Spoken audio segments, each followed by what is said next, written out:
Terça-feira, 9 de maio, produção de Jéssica Stuck e Bruna Santos. Hoje tem show de luzes.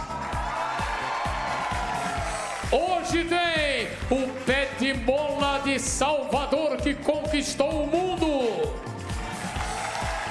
Hoje tem show de dança, galera de Jundiaí, fama internacional.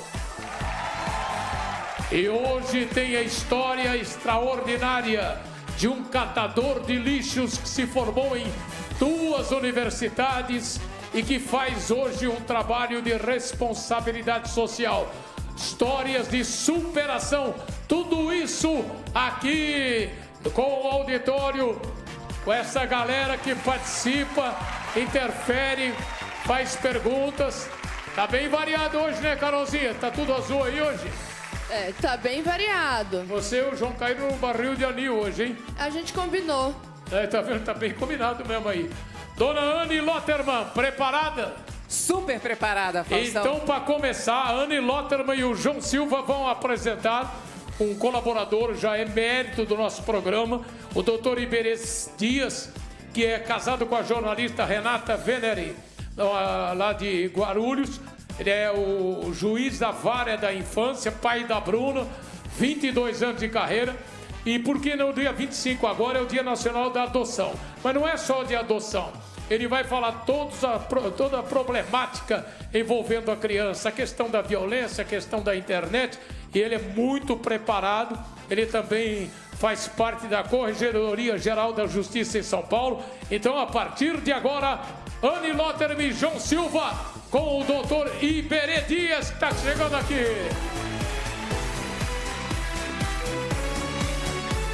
E aí, tudo bem? Bem-vindo.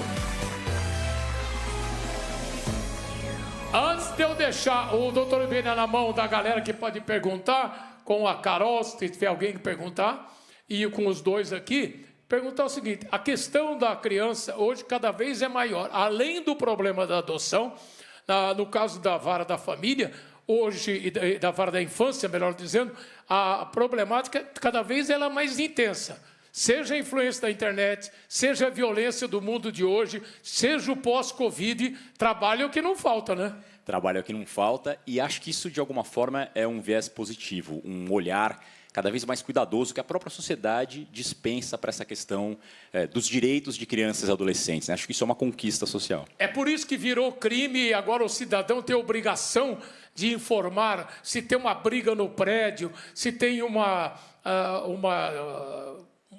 cena que ele vê de violência. Ele não pode ser mais omisso e falar: ah, não, briga de marido e mulher, ah, não, briga de pai com filho, não me meto.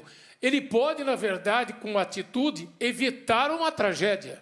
Sem dúvida, e deve fazer isso, né? Uma lei recente, a lei Henri Borel, passou a prever que, caso alguém saiba de um episódio de agressão, de alguma violência contra direitos de crianças e adolescentes, a pessoa deve fazer a denúncia aos canais adequados. Normalmente o Disque 100, mas ela também pode procurar o Conselho Tutelar, pode procurar o Ministério Público, inclusive pode fazer essas denúncias de forma anônima, e isso é bem importante, para ela preservar a sua própria identidade, ela não precisa ter receio de fazer as denúncias. Porque, doutor Iberê, isso é um negócio muito sério, que é uma maneira de a sociedade se conscientizar e também evitar essas tragédias. Sem dúvida, a participação da sociedade é essencial para a gente reduzir esses episódios de violência, de violações de direitos contra crianças e adolescentes. Esse conceito de, como você mencionou antes, né, que havia naquela história de em briga de marido e mulher, eu não meto a colher, com relação à violência contra a mulher, esse conceito já caiu faz muito tempo, felizmente.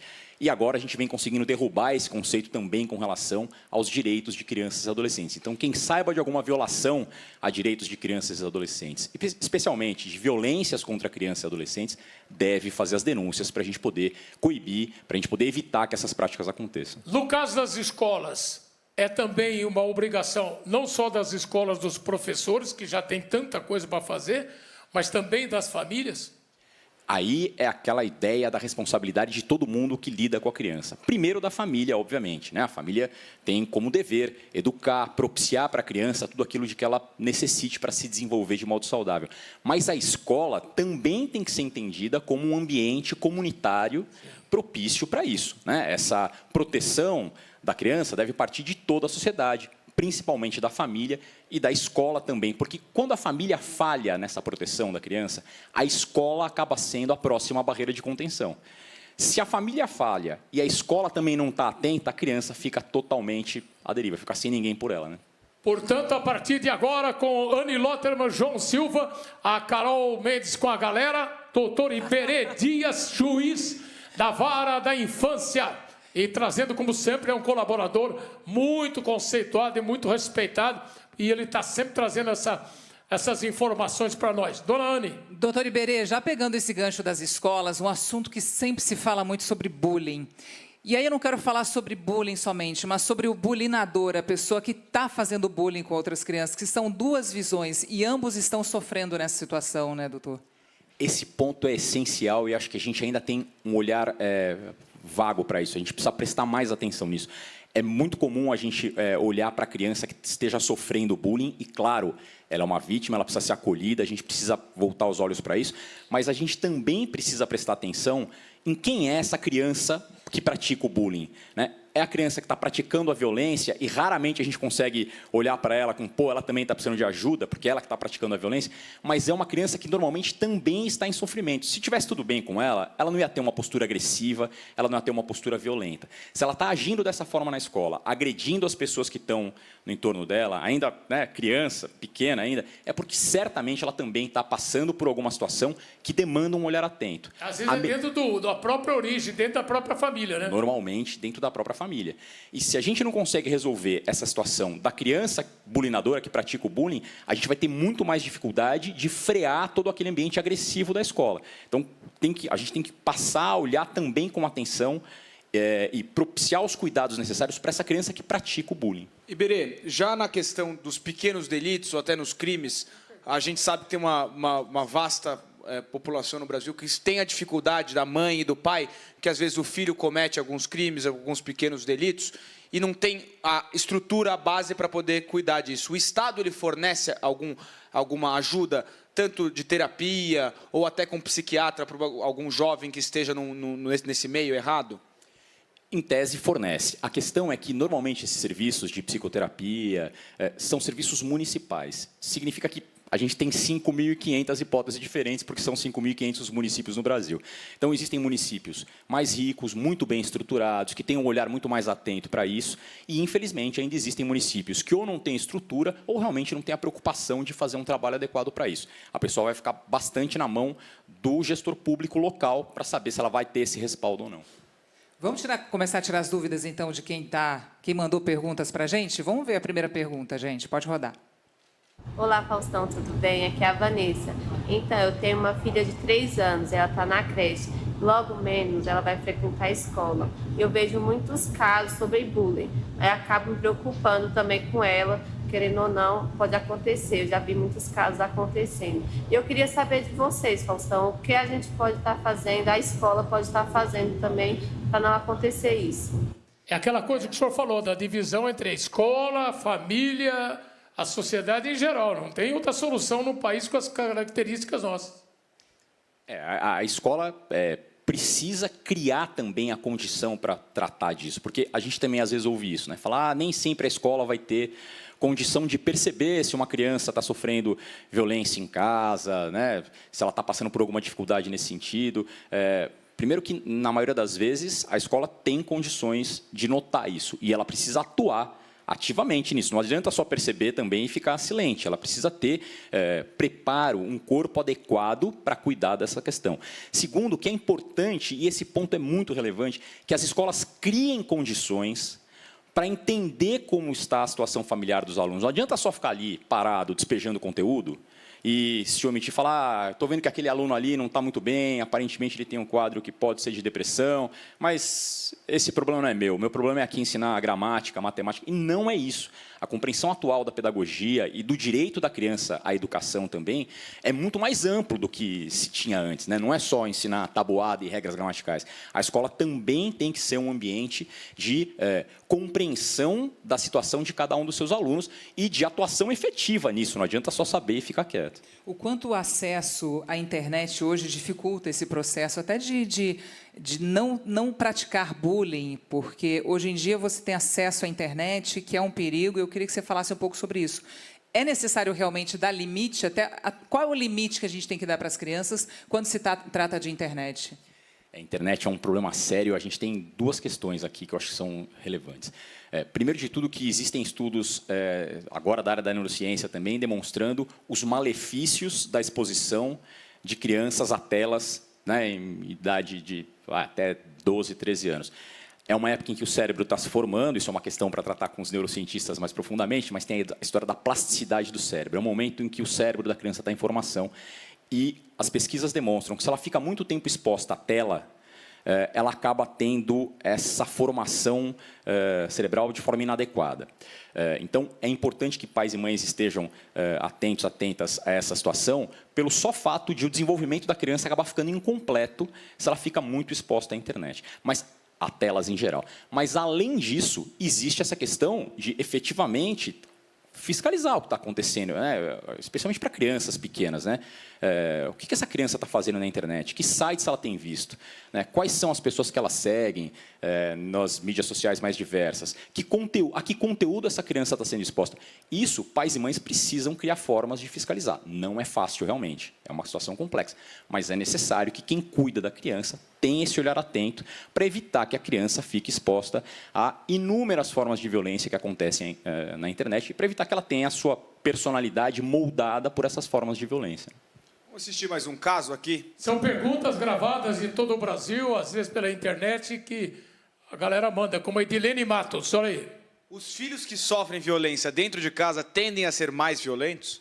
Sem dúvida, Edilene. Isso também há várias evidências sobre isso. Né? Se o ambiente a que a criança está constantemente submetida, em casa, né, no seu convívio, é um ambiente de violência, de agressão, a criança acaba naturalizando esse comportamento. Né? Por isso que é tão importante que as pessoas tenham essa compreensão. Quando se cuida de uma criança, quando se está numa família em que se cuida de uma criança, é necessário ter esse olhar atento para isso. Aquele ambiente tem que ser um ambiente propício para a educação da criança, para o desenvolvimento da criança. Um ambiente que contém violência vai fazer com que a criança cresça naturalizando a violência e com que a criança, principalmente, acabe repetindo as condutas, os procedimentos que ela vê no dia a dia. E a gente fala dessas condutas e como é que a escola ou os órgãos públicos conseguem fiscalizar isso dentro das casas? Existem mecanismos para isso. Né? É claro que não é simples, porque são milhões de casas, mas existem órgãos, especialmente o Conselho Tutelar, por exemplo, existem órgãos municipais, estaduais, que são responsáveis por compreender isso a partir dos sintomas que aparecem. Por isso que identificar se a criança está em sofrimento na escola, por exemplo, é tão relevante. Porque, de novo, não é raro que a violência parta da casa da criança. A casa deveria ser o ambiente mais sagrado e seguro para a criança. Quando é justamente em casa que a criança sofre a violência, a escola vai ser a única porta de atenção para essa criança. Se a escola não tem um olhar atento para isso, fica muito mais difícil de fiscalizar. Normalmente, a fiscalização acontece a partir de denúncias que são efetuadas, como eu disse, ou de forma anônima, ou então a partir das escolas que identificam esses problemas, e a partir dessas denúncias os órgãos passam a agir. Sem as denúncias, fica muito mais difícil de identificar esses problemas e de resolvê-los. Mais uma pergunta do Brasil todo, vamos ver agora qual é a dúvida. Da internet, da Laura Torres. Sou professora e sei que o pai de um aluno bate muito nele. O que eu devo fazer, doutor? Então, é importante, Laura, que essa denúncia seja feita.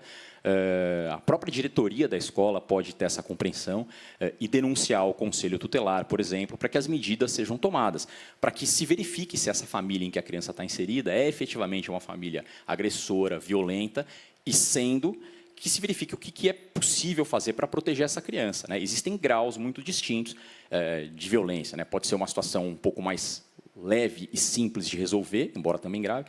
Pode ser uma situação muito mais pesada e mais complexa, que demande medidas mais drásticas. Mas isso aí a gente só vai saber a partir do momento em que a apuração acontece. E, de novo, para a apuração acontecer, é essencial que a denúncia se faça. Então, a escola precisa fazer essa denúncia. Até porque, no caso da família, tem muitas famílias, né, doutor, que ela tenta resolver da maneira dela, dentro de casa, com uma certa parcimônia, com uma certa paciência, que às vezes o caso já não exige. Tem que ser uma coisa mais radical, né? Claro, e nem sempre a família tem essa percepção, é justamente isso. Às vezes a família está achando que está tudo bem, que aquele comportamento é normal, e não é. Né? Então, é também importante que as famílias busquem respaldo técnico para analisar, para entender o que está acontecendo ali. Né? Busquem terapia ou busquem o respaldo da própria escola. As escolas mais estruturadas normalmente vão ter profissionais ali para ouvir essas famílias e para entender se o que está acontecendo naquela família é uma situação normal do desenvolvimento da criança ou se tem algo que precisa ser olhado com mais cuidado, precisa ser cuidado mesmo. Carolina, com quem você está aí? Eu estou aqui com a Francileide e ela traz um caso de ameaça e injustiça. Não, que na escola do meu filho, ontem, ele foi chamado na diretoria porque tinha uma coleguinha que passou por ele e caiu. A coleguinha não acusou ele em nenhum momento. Aí a diretora me chamou. Aí eu fui, só que antes disso, meu filho chegou quase chorando em casa para mãe. A diretora me ameaçou, disse que se eu me olhasse para a menina, ela ia ver o que ia acontecer comigo. Ele se sentiu ameaçado. Ele entrou na sala de aula, já o professor dele já disse assim, já estava aprontando, né, seu sem vergonho. Aí ele começou a chorar porque os coleguinhas todos começaram a começar com bullying com ele. Aí eu queria saber se isso é certo, o que eles fizeram. Realmente não é, o direito à educação da criança não passa por uma situação como essa, né? Sem dúvida nenhuma.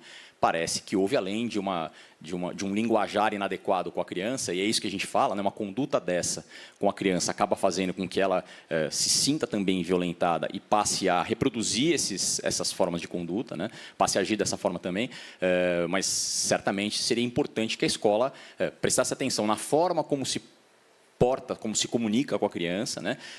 E não permitisse que o aluno que foi acusado de ter praticado algum ato, ainda que ele efetivamente tivesse praticado, né? A escola não pode expor esse aluno e fazer com que esse aluno passe a ser vítima de bullying de outros alunos. Quando a escola faz isso, ela está só fomentando a perpetuação da violência naquele ambiente. Não é legal, né? E não o acolhimento, né? E não o acolhimento, não o cuidado. O cuidado que deveria ter tido ali. E tem muitos casos, doutora Iberê, que o adulto acaba descarregando todos os seus problemas, sejam financeiros, emocionais, psicóticos, acabam descarregando na criança, que também é mais um problema para as autoridades e também, no caso, a escola ficar atenta, né? Infelizmente, isso é muito comum, né? Descontar a frustração e as dificuldades todas da vida, todo mundo tem, né? Nos filhos, seja sob a forma de violência física, seja sob a forma de violência verbal. E a gente ainda olha pouco para a violência verbal também, que é uma forma de agressão e que gera consequências graves para a criança. O casal desajustado, passando problema, acaba descarregando toda a irritabilidade depois de pandemia, de toda essa coisa, a gente vê na sociedade hoje, acaba descarregando em cima da criança. Infelizmente, isso ainda é bastante comum e a gente precisa evitar que aconteça. Por isso que essa questão da adoção é importante falar, né, Ana? Vamos falar então da adoção, doutor. Vamos entrar nesse assunto da adoção, que esse mês a gente comemora o Dia da Adoção. E aí eu queria... A primeira pergunta, o passo a passo, como é que faz hoje para adotar uma criança? Bom, quem tem interesse em adotar uma criança deve, primeiro de tudo, procurar a vara da infância da cidade em que essa pessoa more, né? Então, ela deve procurar a vara da infância para saber que documentos naquele estado se exige para que a pessoa possa fazer a habilitação, né? Possa começar esse processo de adoção. Normalmente, ela vai precisar levar documentos pessoais, atestado de antecedentes criminais, eventualmente comprovantes de renda, isso varia um pouco de estado para estado, mas vai ter que levar alguma documentação pessoal e aí ela vai passar por um estudo com psicólogos, psicólogas e assistentes sociais, para compreender quem é essa pessoa que chega no judiciário dizendo que quer adotar uma criança, que quer passar a ser pai ou mãe de uma criança. E a partir desse estudo é que o judiciário vai analisar se aquela pessoa tem efetivamente condições de propiciar para aquela criança os cuidados que ela precisa. Não basta gostar ou querer ou ter amor por criança, precisa ter condições para criar uma criança. Isso é muito importante. Amor não basta, certamente, e quando a gente fala de condições, a gente fala principalmente de condições psíquicas. Quando a gente fala de condições, a gente não está falando de dinheiro. Não existe, por exemplo, um limite mínimo de renda que a pessoa tenha que ter para poder adotar, né? O que a pessoa precisa é ter condições psicológicas de providenciar para aquela criança o amor, o afeto, o cuidado de que ela necessita. Iberê, e aí a gente fala nessa questão da adoção quando você vai para as casas de adoções e etc. Mas, por exemplo, aquele caso que é muito típico do Brasil, da senhora que tem um menino que os pais saíram de casa e ela já tem uma ligação afetiva, já cria a criança de uma certa forma, mesmo que já não seja com a certidão, né, de mãe, mas já tem essa relação que é muito comum. Qual que é o passo a passo para poder legalizar tudo isso? Olha, só é importante deixar claro uma coisa. No Brasil, não existe a ideia de a pessoa poder entregar seu filho para alguém, para a pessoa adotar. Essa hipótese no Brasil não é normalmente legal, né? A pessoa que, se quiser abrir mão do seu poder familiar, se quiser entregar seu filho ou sua filha para adoção, tem esse direito, mas ela vai ter que entregar a criança aos cuidados da vara da infância. A vara da infância que vai analisar quem na fila ali tem condições de adotar aquela criança. Nesse caso, essa senhora deve, se ela já está com a criança há muitos anos, se a criança já a reconhece como mãe, naturalmente aquela situação vai acabar sendo legalizada no final, né? Então, ela deve procurar a vara da infância, relatar aquilo tudo que está acontecendo, e aí é a mesma coisa. A gente vai fazer esses estudos todos para verificar, primeiro, se houve alguma forma de fraude, se não houve, se a criança reconhece aquela pessoa como mãe ou como pai, se aquela pessoa reconhece a criança como filha, e se aquele vínculo, e isso é o mais importante de tudo na adoção, se aquele vínculo é saudável para a criança. Se o vínculo for saudável para a criança, ela vai adotar a criança sem problema nenhum. Doutor Iberê, qual que é a realidade da adoção hoje no Brasil? O número de crianças na fila, quantos pais estão na fila também para adotar? A gente tem hoje no Brasil esse número varia dia a dia, mas cerca de 3 mil crianças e adolescentes aptos a serem adotados no Brasil. Existem cerca de 32 mil habilitados na adoção na fila no Brasil. Ou seja, tem 32 mil famílias querendo adotar e 3 mil podendo ser adotados. Ou seja, é uma matemática que pode se resolver, né? Se tem opção de achar uma família para todas as crianças que estão buscando uma adoção. Essa é a nossa luta diária, né? Mas o pente fino também aumenta, né?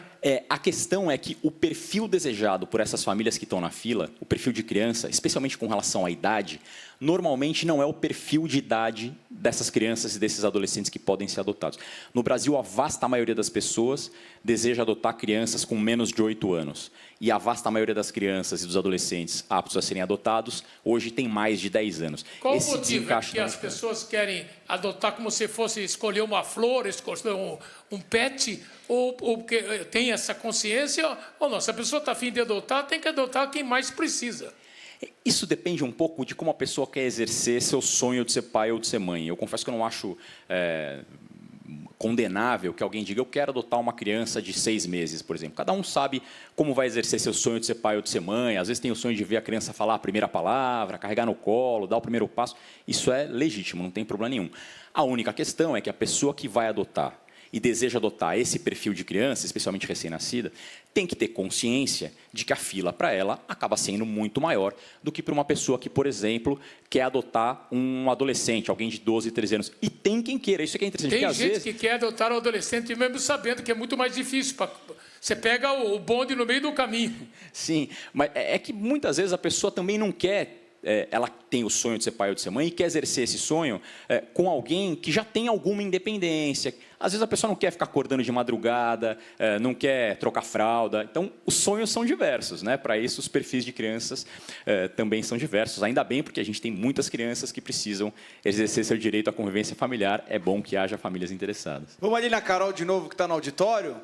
Então, dando continuidade no tema adoção no Brasil, eu tô aqui com a Amanda, e a Amanda tem uma história bem bonita para contar para a gente. Além de ser uma pergunta, não deixa de ser uma história, né, Amanda? Isso mesmo.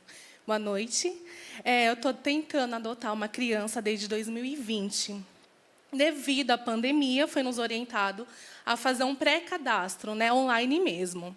Só que aí esperamos até 2022 e esse cadastro não valeu de nada. Então, fizemos um novo cadastro e ainda não fomos aceitos. A gente não é habilitados ainda para adotar uma criança. E a minha pergunta era... Tantos pais, tantos casais tentando adotar como eu estou tentando há tanto tempo, muitas crianças também e não são adotadas. E o nosso perfil já era de uma criança de 7 anos para cima, então não ia demorar muito. Então eu queria saber o porquê desse processo ser tão demorado para ser aceito um simples papel.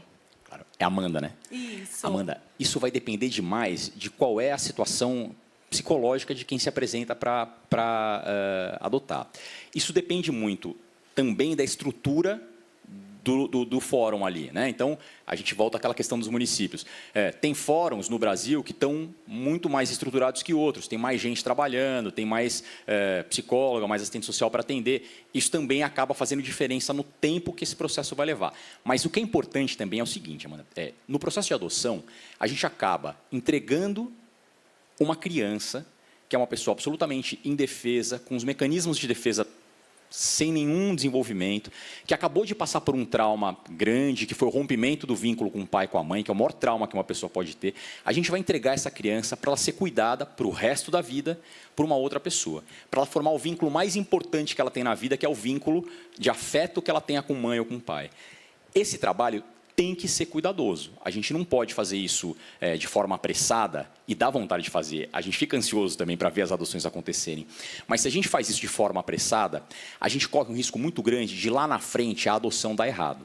E esse é o pior cenário de todos. E a vontade da criança prepondera aí? É fundamental? A vontade da criança, adoção, no caso do adolescente. Sim, sim. A adoção toda transcorre pelo ponto de vista da criança. O que é mais importante no processo de adoção é a gente verificar se para aquela criança ou para aquele adolescente os direitos que ela tenha, a forma como ela se vincula à pessoa que está adotando, se isso tudo está sendo saudável para a criança ou para o adolescente. Esse é o ponto mais importante de tudo.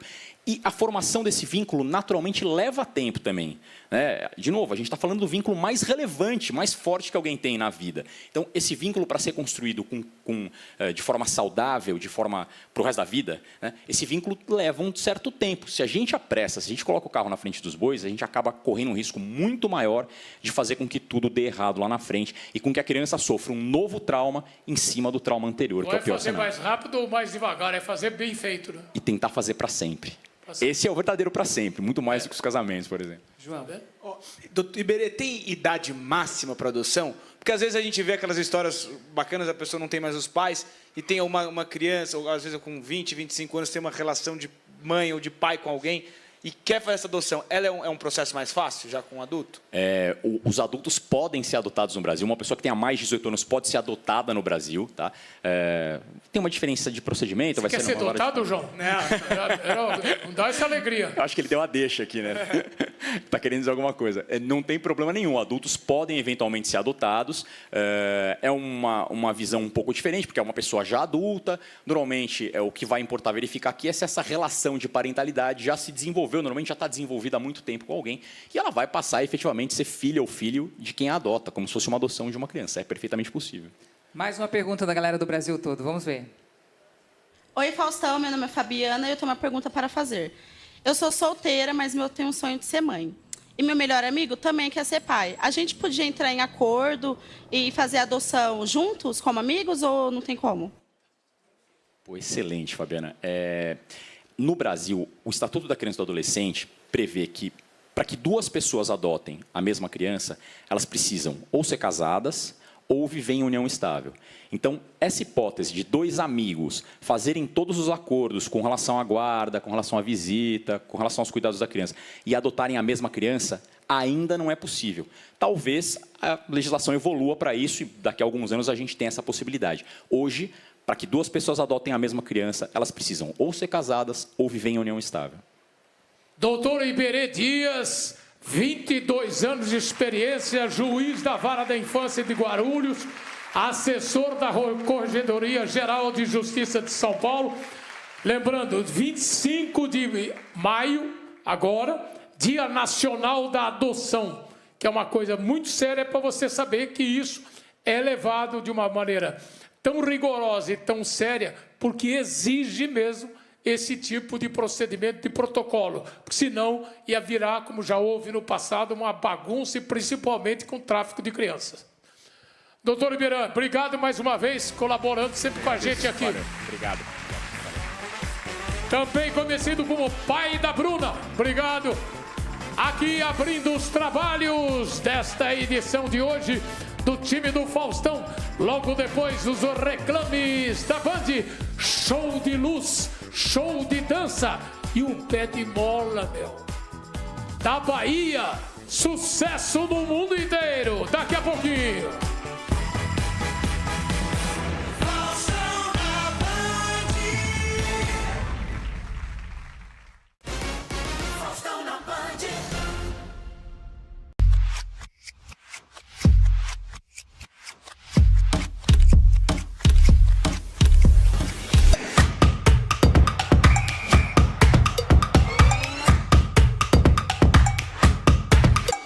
Sabia que no Band Play dá para assistir ao Faustão na Band, ao vivo? pelo celular, pelo tablet, pelo computador, onde você quiser. E o melhor de tudo é de graça. Baixe o aplicativo agora. Band Play, dar play, não tem preço.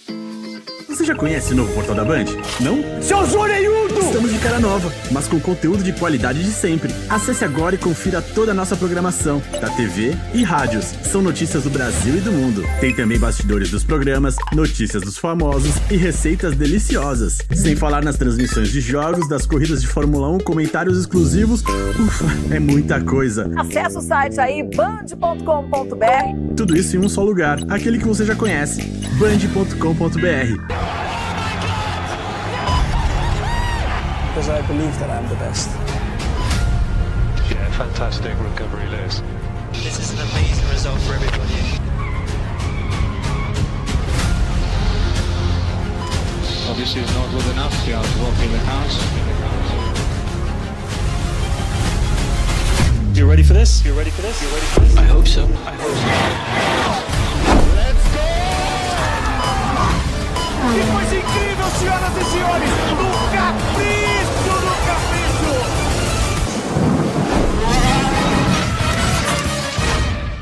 Denilson, sabia que o Jogo Aberto está no Band Play, né? Claro, todo mundo tá comentando. Eu já baixei o meu. Dá pra assistir pelo celular, pela TV, pelo tablet ou computador, quando e onde quiser. E você sabe que é de graça. É só baixar o aplicativo, fazer o cadastro e pronto. Bora assistir a gente lá. Band Play, dá play, não tem preço. Com quais ingredientes eu vou cozinhar hoje? Legal, mas o que eu preparo com isso? Ah, já sei! Vou consultar no Band Receitas. Aqui tem desde pratos simples aos mais sofisticados. E é onde a gente encontra as dicas de sucesso dos nossos programas favoritos. Receita pronta? Adorei, Carol! E a cereja do bolo deste site é que todos os pratos já foram testados e aprovados pelos Ultra e Masterchefs. De onde? Da Band, é claro. Eles estão prontos para superar limites, para encarar cada curva nas pistas mais desafiadoras. Os melhores do mundo desejam a vitória. E nem mesmo o medo será capaz de frear esse sonho. O esporte mais empolgante do planeta, o espetáculo do asfalto. O capricho do capricho! Exclusivo para todo o Brasil.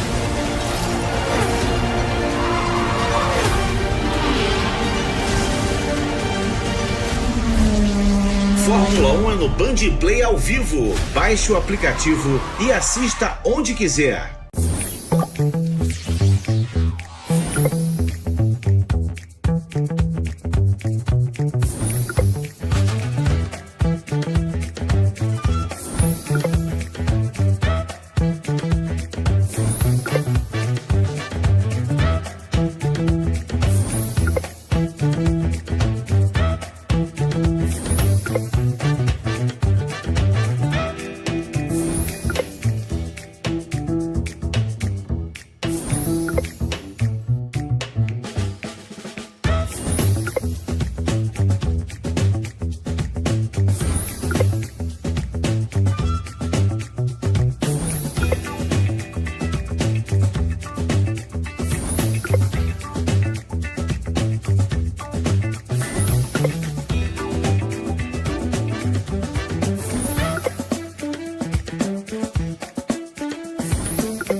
De volta, galera, aqui do auditório da Band, no Morumbi. Hoje um programa super variado. Começou falando de adoção de crianças com o juiz da Vara da Infância de Guarulhos.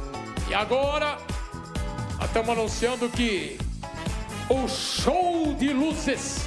Aliás, antes tem uma história que a Anne vai contar aqui com a ajuda do João, que é um catador de lixo. Olha que absurdo, catador de lixo. E dentro daquele mundo que ele viveu com o pai e a mãe, ele catava as coisas que dava para aproveitar. Entre elas, livros. E esses livros fizeram com que ele mudasse o rumo da vida dele, né? Completamente, Faustão. Ele conseguiu, com os livros que ele achou no lixão, gente, estudar, entrar para 2 faculdades federais em Brasília, já se formou em uma delas e tá para se formar na outra faculdade também. Vocês verem como... Olha, ó. Essa história é... Você vai pensar que é história de novela? Não. É a novela da vida real, olha aí. Ó. Imagina, gente, no meio de uma pandemia, situação difícil, acaba tendo que trocar o emprego e durante essa dificuldade acaba um casal perdendo ele, no caso, perdendo seu irmão e conseguiu reverter essa situação na vida, dando muito orgulho para os pais. Daqui a pouco uma história de superação para emocionar a galera toda e principalmente conscientizar. Seja a situação que você tiver, quando você tem perseverança e tenacidade, você vira o jogo. Especialmente com as imagens dos câmeras Isaías Alencar, Anderson Tavares, Márcio Silva, Paulo Freitas, Ricardo Leme, Hugo Cantelli, Vinícius Dias, Wendel Duarte, com a direção de imagens de Bruno Nascimento, o som de Omar Júnior, Henrique Paganin e Edson Ribeiro. A partir de agora, show de luzes aqui pra galera.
Criação de Daniel de Almeida, show de luzes.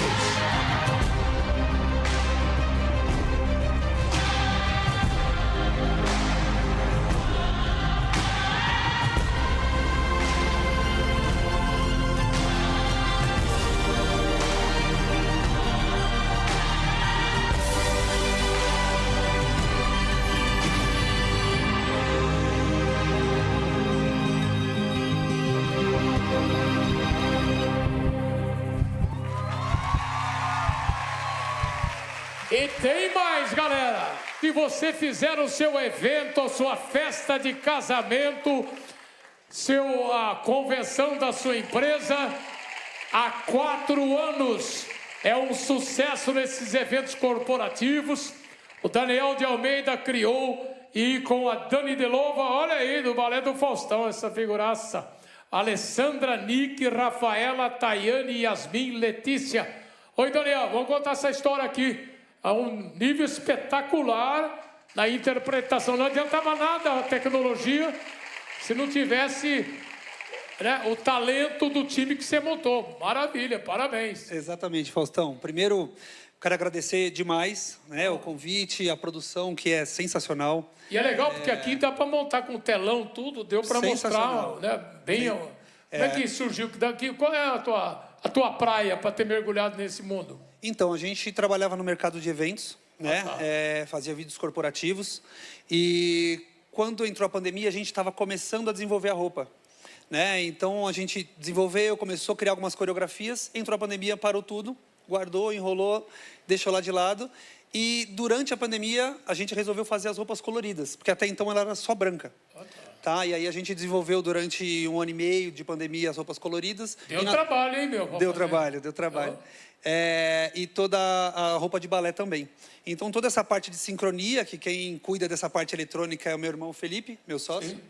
E a gente acaba desenvolvendo tudo isso junto, né? Então, eu viajo na maionese, no que a gente quer apresentar, e ele vai lá na parte eletrônica e hoje resolve. Tem no Brasil material, porque nos Estados Unidos é coisa, você compra até na feira, mas aqui tem material para você dar vazão à sua criatividade? Nem tudo. Acho que tem muita coisa, a parte de fibra, de LEDs e tudo mais, a gente acaba importando. E não dá choque, ninguém fica eletrocutado, nada? Agora não, no começo dava. No começo dava. Nos ensaios dava um choquinho no olho. Por isso que esse é o espetáculo mais chocante do Brasil, olha aí. Que legal. E é muito bonito, olha, surpreende. Muito obrigado. Espetáculo, né? As cores são os bailarinos que mudam ou já está tudo programado? Não, é tudo programado, é tudo um time code que chama, né? Então a gente solta, ele solta o vídeo e o vídeo comanda as roupas. Só faltava isso, você queria, né? Além de dançar, que não é fácil, coreografia, ainda tem que mudar o canal. Podia cantar também, né? Cantar também, é verdade. Parabéns, hein? Muito João, obrigado. Pra você também. Eu só queria saber como é que fica com o conforto com essa roupa. É difícil ou não? É de malha, tá, João? Tranquilo. De malha, esquenta bastante ou não? Um pouquinho. Pô, a hora que tiver frio, dorme com a roupa. Não, mas, Daniel, eu queria saber também o seguinte. Como é que faz essa parte da dança? Você que faz a coreografia toda ou cada evento diferente tem uma coreografia específica ou é um show específico? Então, cada evento tem uma coreografia específica. Quem faz a coreografia tem uma coreógrafa, né? Que é a Paty Kfouri, no caso desse balé aqui que a gente apresentou hoje. Trabalho de equipe mesmo. Trabalho de equipe. Então, tem a Paty e o Binho, que são os 2 coreógrafos responsáveis por esses números que vocês viram hoje. E na grande maioria dos eventos. Mas a gente cria isso a 4 mãos porque a gente precisa criar a coreografia pensando na interação do conteúdo, né? Não é só a dança. Então, você tem que dançar pensando que nesse momento vai para a tela, nesse momento vem para a roupa. Então, a gente cria isso no time mesmo. Por isso que se você tem um evento, seja casamento, seja festa de aniversário, convenção de empresa, contratando esse trabalho do Daniel, você tem o trabalho feito sob medida, de acordo com o teu, né, o interesse, o produto que você vai lançar. Qual o nome da tua empresa e na internet, como é que a pessoa localiza? No Instagram, Lightwire, light.wire, né, @lightwire. E o WhatsApp, eu anotei aqui no meu braço. Opa. 99806-1139. Maravilha. Daniel de Almeida trazendo esse super espetáculo pra galera. Parabéns. Show de luzes aqui. A opção para você no seu evento mudou agora com este show de luzes que o Daniel bolou. Do show de luzes para o Guilhermo Tisson, Sérgio Luizeto, a Carlo Vasco Vasconcelos, agora com loja na Gabriel Monteiro da Silva, os imperadores da moda. Tem também, quem mais? A Carla Bola, o Sombra, o Anderson de Oliveira, Laranjeiras, a galera do Tambui. Do show de luzes para o Pé de Mola, vem aí. É com luz ou sem luz? Preste atenção. Esse baiano é pai do Arthur e da Valentina. Douglas dos Santos da Silva, casado com a Railane, 18 anos de história. Meu, o Douglas, quando é que você descobriu que você tinha mola nos pés? Você tentou no Vitória, não deu certo, foi no Bahia jogar, o que você fez? Eu comecei com 6 anos de idade, dentro da minha casa. Com 6 anos você já pulou do berço, sua mãe falou, brincadeira, mais um para arrumar aqui. Quantos filhos? Eu tenho 2 filhos. Não, você tem 2. Mas sua mãe, quanto é que era lá, todo mundo lá? Minha mãe tem 12 filhos. 12 filhos, mas tudo pulando só você. Os outros são tudo normal, trabalha. Só você que fica no pula-pula. Sim. E com 6 anos você descobriu, é isso, ó? Sim, comecei com 6 anos de idade, treinando na cama ali. Aí apareceu um rapaz no meu bairro, cortava cabelo. Aí falou com minha mãe, eu consigo levar esse menino para fazer show. Meu primeiro show oficial foi com 7 anos de idade, no Solado União. Depois disso aí, eu tentei fazer ginástica olímpica na Espanha, só que eu não consegui patrocínio, como até hoje venho também com dificuldade nisso. Mas estou aí, correndo atrás. Depois disso aí que eu não consegui patrocínio, eu fui para o modo Suíça, capoeira de rua, que é o que eu vivo hoje. Vivo de capoeira de rua. E os seus joelhos são os mesmos ou você trocou por um joelho, comprou um joelho na Suíça? Até hoje eu só fiz a mola aqui atrás. Ah, é? O teu também tornozelo também é o mesmo? Tudo ok, tá tudo ok. Só fiz um reparo para poder fazer o show para você aqui hoje. Olha que coisa, atenção empresas, agências de publicidade. Esse menino é fera e vocês vão ver aqui que não é só aqui que no Brasil, não, é no mundo inteiro. Então, a partir de agora, você vai saber por quê o Douglas dos Santos da Silva, esse baiano de Salvador, é conhecido como o Pé de Mola. A hora é agora.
Olha o que a Carol e o João estão aprontando.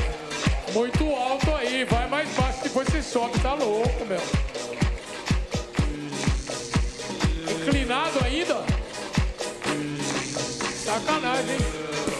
Ô, João, cresce aí, não fica com essa perna de tesoura não, João.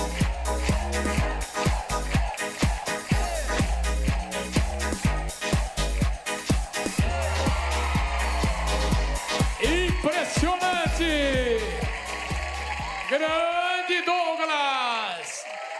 O pé de mola! E a Anne tava lembrando, você viaja agora, né? Vai pra onde agora?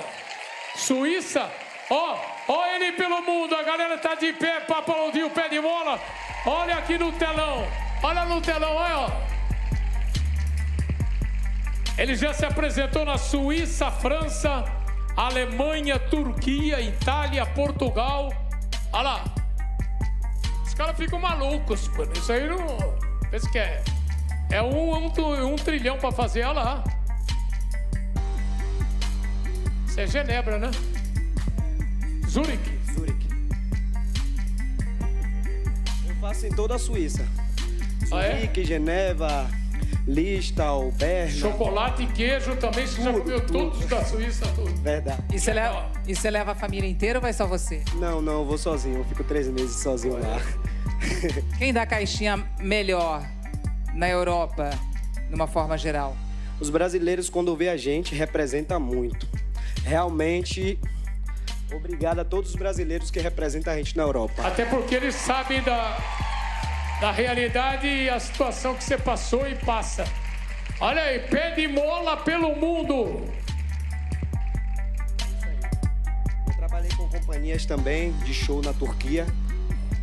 Mas hoje meu forte mesmo é a rua. Eu gosto da rua. Claro. Me sinto bem na rua. Aí é você e Deus e pau na máquina. Maravilha. Verdade. E você fica quanto tempo fora agora? Agora eu vou ficar 3 meses. Vou passar 2 semanas na França, 2 semanas na Alemanha. Vou ficar 2 dias na Holanda e o resto na Suíça. É legal que você vai pegar o verão, né, meu? Pode ir com essa roupa, não precisa de roupa, tem roupa de frio, né? Tá tudo certo. Aí, garoto. Esse é o glorioso Douglas dos Santos Silva, pai do Arthur e da Valentina, casado com a Railane há 18 anos, com o pé de mola, ganhando a vida com dignidade, muito talento e pelo mundo inteiro.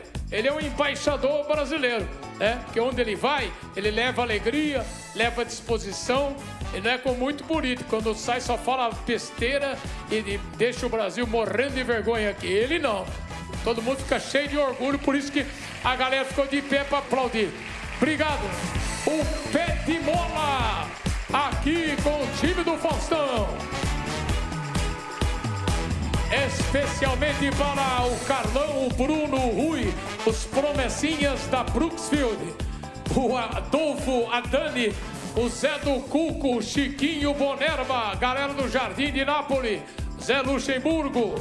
Agora é uma dança que faz sucesso há 17 anos. É um time de Jundiaí, que já se apresentou nos Estados Unidos, Polônia e Argentina. 6 vezes campeão no Festival de Dança de Joinville, que é um festival de nível internacional. Vice-campeão na dança de grupo do Faustão. Esse time é poderoso. Tem a Thaís, Juliette, Danilo, Mariana, Clara, Laísa, Maria Estevam, Luiz André, Jéssica, Tainá, Felipe e Orohana. A partir de agora, a Natália, 19 anos de história, comanda esse time de Jundiaí para o mundo. Dança de rua é o grupo Carral aqui. 5, 4, 3, 2, 1.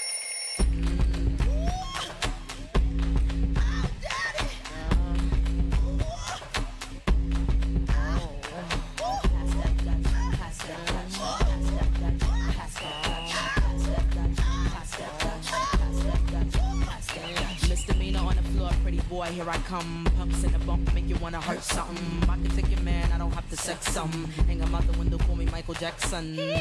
I'm a pain in your rectum. I am that show slept on. Heavy hitter rhymes, better call me rerun.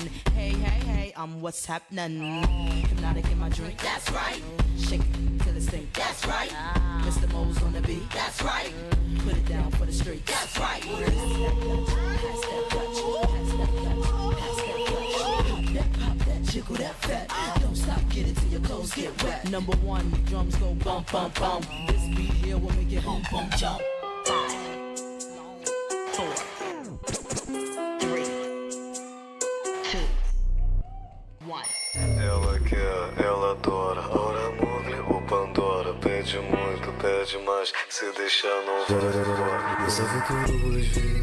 Me diz o que você quer vestir, que eu faço dinheiro pra vestir. Depois desse shopping nós vamos no baile pra você poder estacionar a Melissa. Nosso perfume da ICNEC, mas você ciúme que a fragrância atiça. Você nem quando sobe na garupa no carro, você vai no banco da frente. Fica tão linda com essa postura, tentando manter o olhar diferente. Mas fica maluca quando eu dou a fuga, eu comando 2D, LP e o balão. Fica tranquilo, então no pai confia, porque na minha tropa só tem maridão.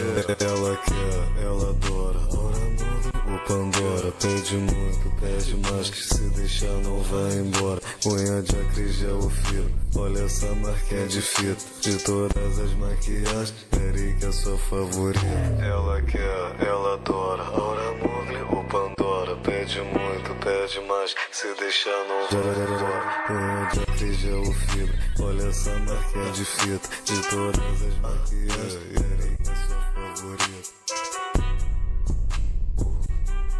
Esse grupo é poderoso.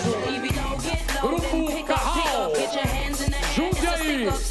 Shake your tambourines, move it quicker, quicker. Yeah, I'm shaking down the town. Get the picture, picture. How I'm moving on the floor, gotta love that. How she keep it going on, gotta love that. To the beat like a pro, know you love that. She can shake it to the flow, gotta love that. Get your ass on the dance floor, dance on the dance floor. Move them out the way if they ain't doing it how you want yours. You ain't got to ask, keep giving more. Don't need my permission, y'all heard what you waiting for.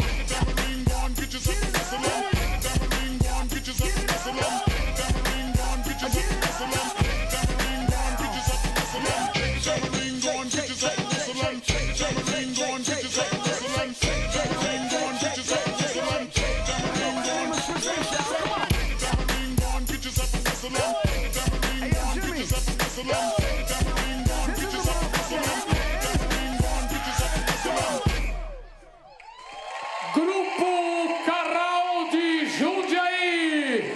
O João Silva e a Carol Mendes entrevistando a Natália, contando um pouco dessa história de 17 anos. Grupo de prestígio internacional, que já foi vice-campeão em competição aqui no Faustão. Grupo que já se apresentou nos Estados Unidos, Polônia e Argentina. Especialmente para a Andréia, o Leonardo Mendes de BH, o Anderson Laranjeira, o Sombra, galera do Latambui. Quem mais? Toda essa galera que curte o time do Faustão. Vamos lá, seu João. Eu queria saber a primeira coisa aqui. Qual que é a diferença de idade aqui do mais novo pro mais velho do grupo? Bom, aqui a gente tem de 18 até uns 30 e pouquinhos. Gostei dos 30 e pouquinho. Isso, Parabéns, a gente deixa aberto. Enquadra o menino aí, meu. E você, como é a única participante do grupo que foi no programa do Faustão em 2019... Ela é fundadora. Fundadora. Como foi para passar para cada um deles? Qual foi a primeira dica, o primeiro passo para cada um? Bom, nós temos objetivos diferentes, né, dentro da dança, mas aqui na nossa escola, em Jundiaí, São Paulo, a gente trabalha com formação, desde os pequenininhos até a companhia profissional. Então, a gente vai se encontrando aí entre esses estilos, o hip hop que a gente está apresentando aqui, e cada um vai em direção aos seus interesses, suas identificações. E aí, quando a gente tem alguns projetos como esse, a gente junta essa nossa formação, que é o grupo avançado da escola, coreografado pela nossa diretora Thaisa Copelli. E... Aliás, é importante falar que o street dance, que é a dança de rua, que sofreu tanto preconceito, foi tão malhado, está virando esporte olímpico, vai participar das Olimpíadas.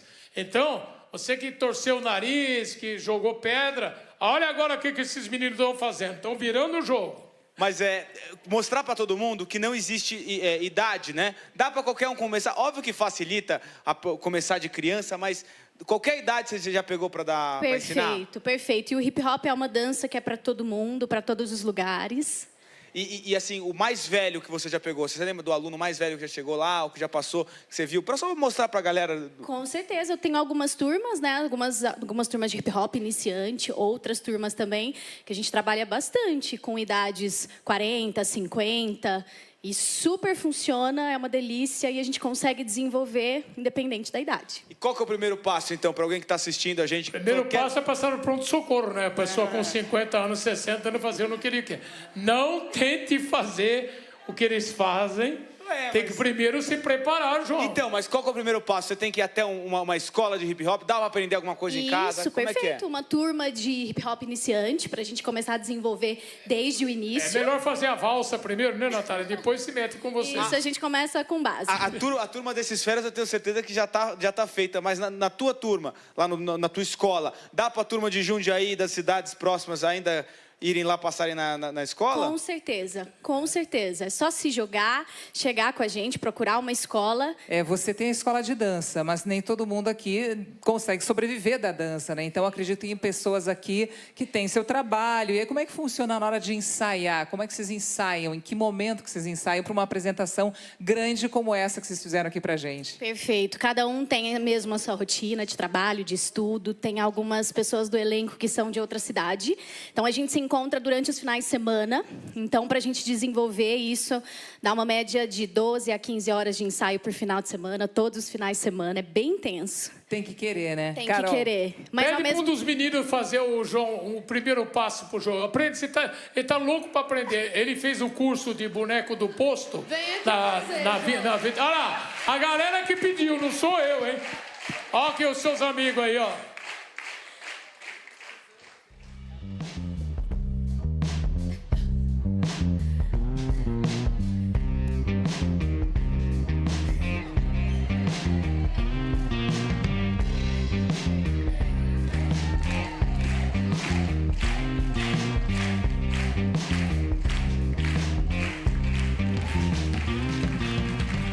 Natália, uma vez eu ouvi de uma professora, de uma bailarina profissional, que o balé, você acaba tendo que ter muita regra, né? Então, o ideal seria uma criança com 7, 8 anos, deixar ela livre, os movimentos livres, até ela entrar nessa regra. É diferente da dança de rua, né? Você já passou da idade, Anne. Olha que sacanagem. Não, é porque a dança de rua tem um perfil diferente, porque ela libera os movimentos do corpo, né? São movimentos livres e não tão regrados assim como o balé, por exemplo.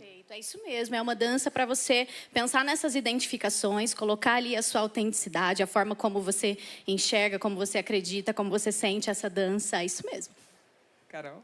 E dentro da dança de rua, assim, é o hip hop, mas tem vários estilos, tem vários tipos de dança. Por exemplo, hoje vocês fizeram uma apresentação em algum tema, algum estilo? Isso foi uma coreografia de hip hop. E o hip hop como um todo é uma cultura muito rica. E a dança ela é uma das dimensões dentro dessa cultura. E dentro desse... É impressionante, ele abrange, né, a parte de movimento social, de intelectual, cultural, que as pessoas não têm, né, noção do que é. Desde os tempos de MV Bill, do Celso Ataíde, tanto que do Gerando Falcões, então, é toda essa turma que tem responsabilidade social, né? É um negócio muito sério.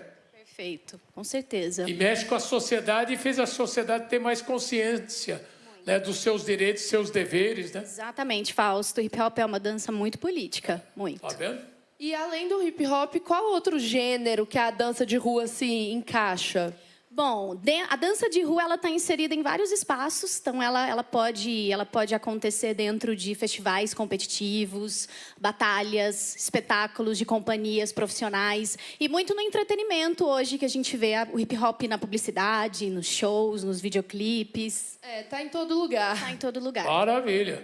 Parabéns, Natália, mais uma vez parabéns. Esses meninos são sócios aqui e não é à toa que tem 17 anos de história o Grupo Carral e mais sucesso 6 vezes campeão do Festival de Joinville, que é o mais importante festival de danças do Brasil. Então, esses meninos são poderosos. E eles têm mais uma coreografia pra gente, Fausto. Então, a hora é agora. Manda ver, galera. Grupo Carral, dança de rua. De qualidade internacional. Eles já se apresentaram nos Estados Unidos, Polônia e Argentina. It's You're going on and on and on and on. The beat don't stop till the break of your spine. When I'm taking your mind to the next level, lyrically my specimen is hard for you to see or examine. I dig it. I contaminate the 2-inch tape. Sensibly in my pH state, stimulate the MIC ministry. Enemies who enter my chemistry can't cope. I'm dope like crack. What I wrote broke your back. So bust a cerebral attack. Bahamadia, where you at? When we're coming live from the area 215, the land of the master plan, where the brothers scam and connive. Well, it's the contraband clan. I'm hailing from the brotherly land. I stand sharp. It started off again at the park, expanded years and grew into careers. Competition, what? Fuck 'em, I cut 'em like shears. It's the unrehabilitatable or frustratable. I got to get mine, and that's non-negotiable. So put me on like Donna Karan and come on. When I present my raps on the tracks, kids be like, who that? Sugar be getting over with the foreign format. The competition better be easing back. Like receding hairlines on they pops when I drops. Dialect perfected with 2 lines connected. I'm black into my records like a CPR method. Funk provides my rhymes with a mouse suppressing. Injected like morphine. Leech lines, DNA genes to come through.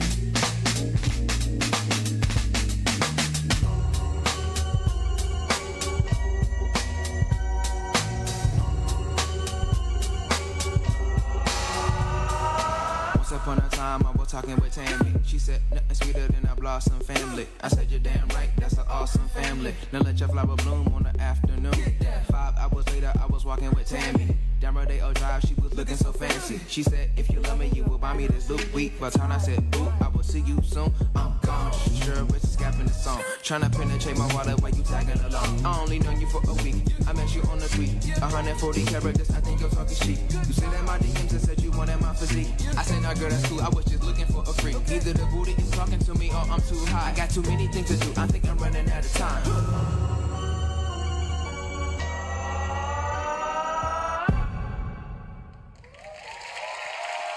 Grupo Carral de Jundiaí, trazendo a excelência da dança de rua pra galera. Parabéns, Natália, parabéns pra meninada de Jundiaí.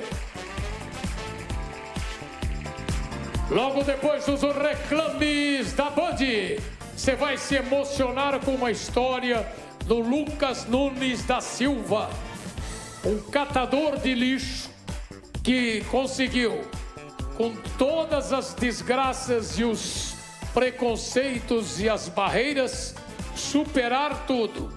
Se formar em enfermagem, praticamente formado em educação física, virar o jogo da vida e ainda ter consciência de ajudar o próximo a fazer o que ele fez com a própria vida. Sair de uma miséria, de uma situação sem luz no final do túnel para realizar os seus sonhos. Isto é possível, isto é real. Novela da vida real, você vê aqui, nessa superprodução, porque essa sim é lição de vida que a Anne Lotterman e o João Guilherme vão mostrar para vocês logo depois dos reclames da Band aqui.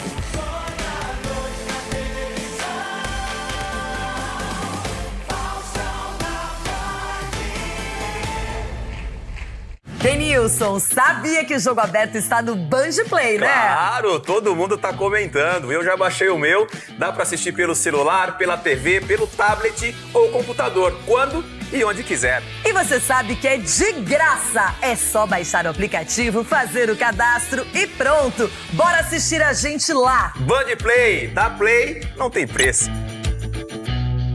Você sabia que no Band Play dá pra assistir ao Faustão na Band ao vivo? Pelo celular, pelo tablet, pelo computador, onde você quiser. E o melhor de tudo é de graça. Baixe o aplicativo agora. Band Play, dar play, não tem preço. A temporada do automobilismo está de volta. Eletrizante, potência, inovação e velocidade. Fórmula E. Acompanhe os brasileiros Lucas de Grassi e Sérgio Sete Câmara na disputa da principal categoria de carros elétricos do mundo. Fórmula E. com jeito Band de fazer. Você já conhece o novo portal da Band? Não? Seus orelhudos! Estamos de cara nova, mas com conteúdo de qualidade de sempre. Acesse agora e confira toda a nossa programação, da TV e rádios. São notícias do Brasil e do mundo. Tem também bastidores dos programas, notícias dos famosos e receitas deliciosas. Sem falar nas transmissões de jogos, das corridas de Fórmula 1, comentários exclusivos. Ufa, é muita coisa. Acesse o site aí, band.com.br. Tudo isso em um só lugar, aquele que você já conhece, band.com.br.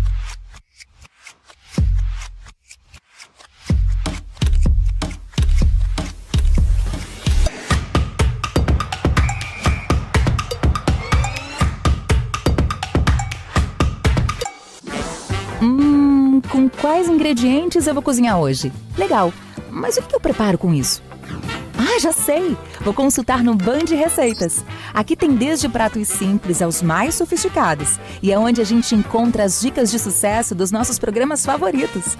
Receita pronta? Adorei, Carol! E a cereja do bolo deste site é que todos os pratos já foram testados e aprovados pelos Ultra e Masterchefs de onde? Da Band, é claro. Eles estão prontos para superar limites, para encarar cada curva nas pistas mais desafiadoras. Os melhores do mundo desejam a vitória. E nem mesmo o medo será capaz de frear esse sonho. O esporte mais empolgante do planeta, o espetáculo do asfalto. O capricho do capricho! Exclusivo para todo o Brasil.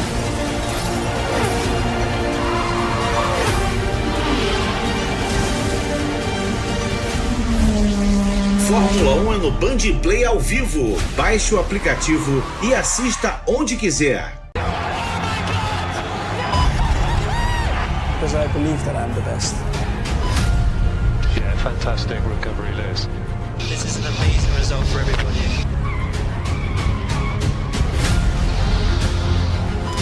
Obviously, it's not good enough to be able to walk in the cars.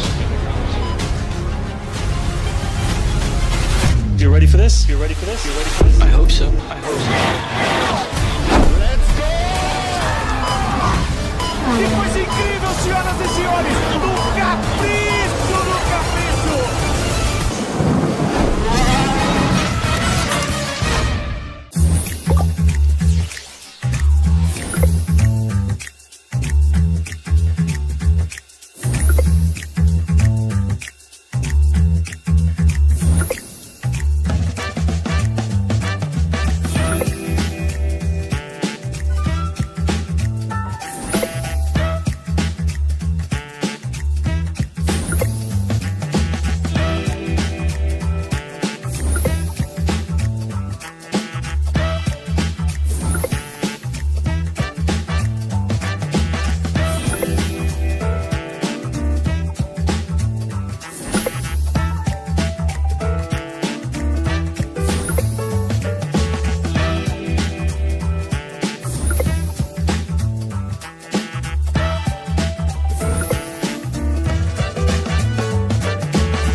volta com o Faustão na Band, agora com uma história emocionante. Tenho certeza que você de casa vai adorar essa história, né, João? História de um coletor de material reciclável de Brasília.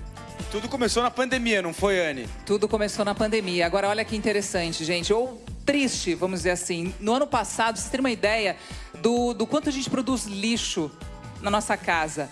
Por ano, cada pessoa, cada brasileiro produz 381 quilos de lixo. Ou seja, é mais de 1 quilo por dia. E no ano de 2022, se a gente pegar todo o lixo produzido, daria para dar 7,6 vezes a volta no planeta Terra.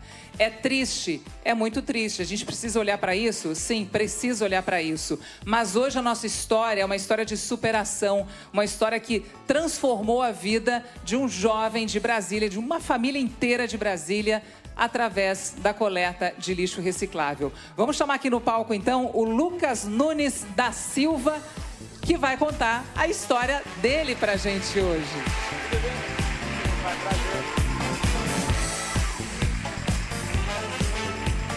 Seja bem-vindo, Lucas. Boa noite, primeiramente. Olha, gente, o Lucas, ele, durante a infância e adolescência, parte da vida dele, ele trabalhou no maior lixão da América Latina, que é o lixão de Brasília. O lixão de Brasília fechou em 2017, né, Lucas? Exatamente, fechou em 2017 e depois teve uma reestruturação lá com os catadores de materiais recicláveis, né, em Brasília. E aí agora tem um complexo que faz de forma mais humana o trabalho com esses catadores. Essa era a sua realidade, essa era a realidade do passado, né? Os caminhões Exato. chegavam, jogavam o lixo ali e aí era onde vocês buscavam o sustento de vocês, da família inteira. Exatamente. Aí ficava na estrutural e depois eu e meus pais, a gente começou a trabalhar em uma outra cooperativa que ficava na Asa Norte, mas assim, com a realidade semelhante a essa. E Lucas, vamos voltar para o início. Onde foi que você chegou? Foi durante a pandemia que seus pais, com a questão dos empregos, toda a dificuldade, que vocês todos foram trabalhar como catadores? Como é que foi esse início, essa mudança para vocês na época? Então, na verdade, começa bem antes, porque meus pais, eu sempre gosto de dizer, eles têm baixo estudo, e aí minha mãe era doméstica, aí há 14 anos atrás, mais ou menos, ela começou a trabalhar com materiais recicláveis. E aí depois, em 2014, meu pai sofreu um acidente, quebrou 3 costelas, e aí logo depois ele não conseguiu readaptar a profissão dele, que ele é pedreiro, e aí teve que trabalhar. E aí, em 2016, que eu comecei a trabalhar com catadores, com eles nessa área, né, para ajudar lá em casa. Porque a renda é muito baixa, assim, os materiais são muito, economicamente falando, tem um preço muito baixo. Um exemplo, tinha um tipo de material lá que era 10 centavos o quilo. Para fazer R$100, tinha que ter uma tonelada. Que era o caso de vocês, né, Isso. Lucas? Vocês recolheram papel. Tudo que era de papel reciclável, vocês recolhiam para vender. Então, pensa, gente, imagina 1 quilo de papel reciclado por 10 centavos. Você tinha que recolher 1 tonelada de papel para dar R$100. Exatamente. Além dessas questões do preço, né, também um ambiente. Por exemplo, era um ambiente desfavorável, tinha animais, ratos, e muitas das vezes as condições, até alimentares mesmo, não tinham, e muitas das vezes a gente tinha que pegar a comida do lixo para se alimentar. Você, sua mãe, seu pai e o seu irmão também trabalhou, né, com vocês no lixão. Exatamente. E aí eu tenho meu irmão, ele é 2 anos mais novo que eu. Em 2019, ele teve doença do rato e veio a óbito, infelizmente. E aí, depois disso, as coisas ficaram mais difíceis lá em casa, principalmente pelas condições psicológicas da minha mãe, né? E condições também familiares, porque afeta todo um nicho familiar. E quando começou essa ideia de que do lixo você poderia trazer um futuro diferente para você? Então, meus pais, mesmo eles não terem estudo, eles sempre falaram que o estudo é a melhor alternativa para a pessoa ter uma ascensão social. Nesse sentido, eu sempre estudei em escola pública, e aí eu nunca deixei de estudar, mesmo trabalhando. E em 2016, eu tive a oportunidade de passar na Universidade de Brasília, e mesmo assim, trabalhava durante o dia e à noite ia para a faculdade. E eu nunca parei de estudar. E aí, concomitante, eu passei em uma outra graduação, uma universidade pública lá do Distrito Federal, o qual me formei ano passado, que é a Escola de Ciência Superior da Saúde, que eu me formei em enfermagem, onde atualmente eu sou enfermeiro e trabalho num hospital de grande porte lá de Brasília. Nesse dia aí, que você estava com a sua mãe lá no lixão de Brasília, há quanto tempo que você não voltava para lá? Já tinha uns 3 anos que eu não ia. E aí eu prometi para mim que assim seria a última vez que a gente iria e eu vou me fazer cumprir e assim mostrar para as pessoas, né, que há alternativa, mesmo em meio a tanto revés de vida. Mas era um dia muito especial também para sua mãe, a Mariolita, né? Porque esse foi o último dia dela também no lixão. Isso, exatamente. Aí, nesse dia, assim, até para ela foi um pouco difícil, né? Tendo em vista que meu irmão faleceu por conta dessas condições, né? Assim, sociais, né? Porque, assim, a morte, eu sempre falo que vem com a desculpa, né? Mas tem coisa que dá para se precaver. E situações como essas deveria dar para se precaver. Nessas imagens mostram uma insulina, uma caneta de insulina. E aí, assim, fica até uma moral de conscientização, né, para as pessoas terem um olhar mais crítico para as pessoas que se destinam a esse lixo, né? Porque assim, esse tipo de material é para ser recolhido nas unidades de saúde, porém a população acaba deixando de fazer esse papel e tendo um ônus para alguém, gerando um ônus para alguém. Ali você está mostrando a sua casa. Exato. Me conta um pouquinho da sua casa. Então, Lucas. na minha casa, assim, hoje a gente já conseguiu construir um pouco melhor, né? E aí esses perfumes aí, por exemplo, 100% foi encontrado lá no lixo. E assim, são materiais que acabam tendo menos quantidade, né? Mas assim, que dá para ser utilizado. Como você está ressignificando também os livros que eu vi ali no cantinho, né? Todos você achou lá ou teve alguém que te ajudou também com os livros? Como é que foi? Então, todos eu encontrei lá. E teve um livro bem pertinente que é Nunca Deixe de Tentar, que é do Michael Jordan, que conta alguns fatos, né, em relação aos medos, às frustrações, e isso eu levo para a vida. Esse livro eu encontrei lá, esses livros que mostram aí na imagem, eu encontrei lá e ele foi um dos alicerces para mim melhorar meu estudo. E aí eu tô vendo você com essa camiseta, você gosta muito de futebol ou não?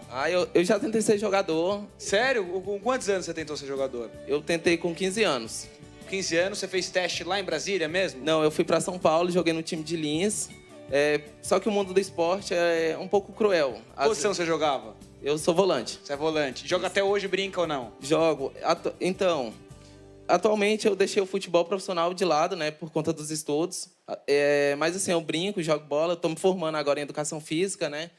Lá também tem o Desportivo, que é um time de lá, da própria faculdade. Só que mesmo em relação à questão de tempo, não dá certo para mim participar. Mas, tem habilidade ali. Mais ou menos. Ô, Lucas, me conta um pouquinho de como é que é seu dia a dia hoje. Você já está formado como enfermeiro, está se formando na educação física. Como é que é seu dia hoje? Então, basicamente eu acordo pela manhã, né, 6 horas, pego o ônibus, mais ou menos 1 hora da minha casa até o hospital o qual eu estou trabalhando. E atualmente eu trabalho no box, que eu sou residente, enfermeiro residente, e eu participo do programa de urgência e trauma. Então, eu trabalho lá no PS da Asa Norte, que é um HRAM, que é um hospital, e também no box de emergência.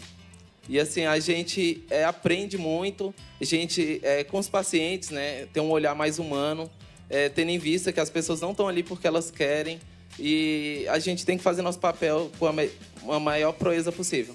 E o seu pai, hein? Seu pai tem a Mariolita e tem o senhor Maurício, ele também sempre te incentivou? Ele sempre me incentivou, os dois sempre me incentivaram, né? Falando nisso, eu até gostaria de pedir licença, mandar um abraço, um beijo especial para eles.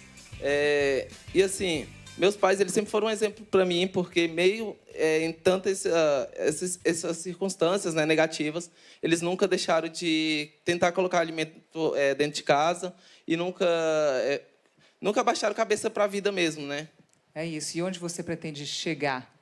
Depois de se formar como enfermeiro, pronto para se formar na educação física, qual que é o seu objetivo maior, Lucas? Meu objetivo maior eu pretendo abrir uma consultoria, ser consultor de saúde, porque eu acredito que o conhecimento a gente pode difundir para várias pessoas e ajudar várias pessoas. Olha só, falaram que você gosta de futebol, certo?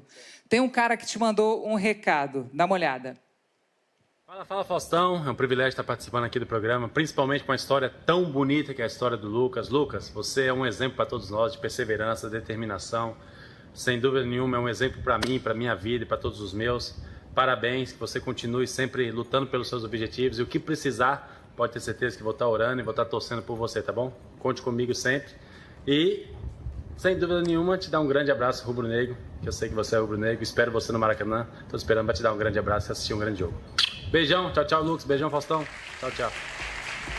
Davi Luiz, e tá te esperando mesmo, viu? Porque a diretoria do Flamengo, inclusive, tá te convidando toda a sua família oficialmente para você vir lá de Brasília assistir um jogo no Maracanã. Era o teu sonho, não era, Lucas? Vai realizar esse sonho aí, de pelo menos entrar no Maracanã e assistir um jogo do Flamengo. Assim, eu fiquei emocionado até sem palavras, né? Porque eu nunca assisti um jogo do Flamengo, mesmo lá em Brasília tendo alguns jogos, eu nunca assisti, por questões financeiras mesmo.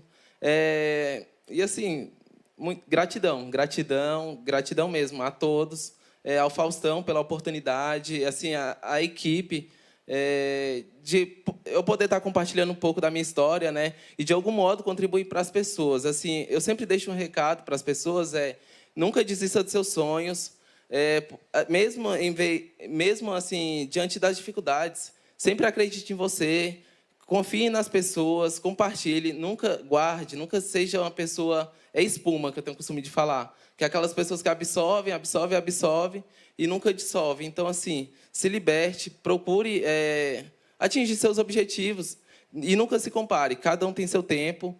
E tem até uma música que eu levo para a vida, que é do Grupo Revelação, que está escrito, que é basicamente assim: ergue essa cabeça, mete o pé e vai na fé. Manda essa tristeza embora. Pode acreditar, um novo dia vai raiar. Sua hora vai chegar. E a sua hora chegou, Lucas. Parabéns pela sua dedicação, pelo seu esforço. Lucas, um exemplo de ser humano, um exemplo de pessoa, de luta e de conquista. Lucas Nunes da Silva, o filho da Maria Olita e do Maurício, irmão do Ricardo, do Yuri, do Hudson e do Marcelo, que te assiste lá do céu. Parabéns, viu, Lucas? Parabéns mesmo. Galera, hoje uma notícia muito triste, mais uma desses últimos tempos, uma perda irreparável para a cultura do Brasil. Uma mulher extraordinária, a mãe do rock brasileiro que faleceu, Rita Lee. Ela aos 75 anos, mais de 600 gravações, mais de 300 composições, 2 prêmios Grammy, 10 livros, cultura absurda. Teve muito esta mulher que quebrou todas as barreiras na geração dela e outras gerações para vencer nesse mundo tão injusto e tão problemático que a gente vive. Mesmo lutando contra um câncer, ela foi até os 75 anos. O que representou para você, para as mulheres, Annie Lotterman, a nossa Rita Lee? Fausto, eu acho que ela realmente foi uma mulher muito transgressora. E em 1975 ela lançou a obra Fruto Proibido, que é considerado até hoje um grande marco, uma obra-prima que marcou a história do rock brasileiro. Então isso é só um resumo de quem é a Rita Lee. Quem não conhece, quem ainda não ouviu Fruto Proibido, esse álbum vale a pena você conhecer. Para a sua geração, Carol Mendes, que representou Rita Lee. Então, na minha geração, todo mundo já escutou a Rita Lee de alguma forma, porque tá sempre aí. Mas, na minha visão, o que mais me impressiona nela é o fato dela ser uma mulher muito visionária. Ela participou de vários movimentos de revolução no mundo da música e na sociedade. Ela é incrível. Portanto, hoje, uma perda, eu repito, irreparável para a história da música do Brasil. Rita Lee Jones de Carvalho. Um abraço ao queridíssimo Roberto de Carvalho, marido dela, aos filhos, ao Beto, ao João, ao Antônio, a Isabela Neta, e que descanse em paz. Isso é um impossível, porque ela vai fazer um fuzuê, vai fazer o rock lá em cima, no céu, com certeza. Rita Lee, a homenagem que mais o artista espera estar aqui. Dessa galera, a reverência, a gratidão, o reconhecimento. A mãe do rock brasileiro.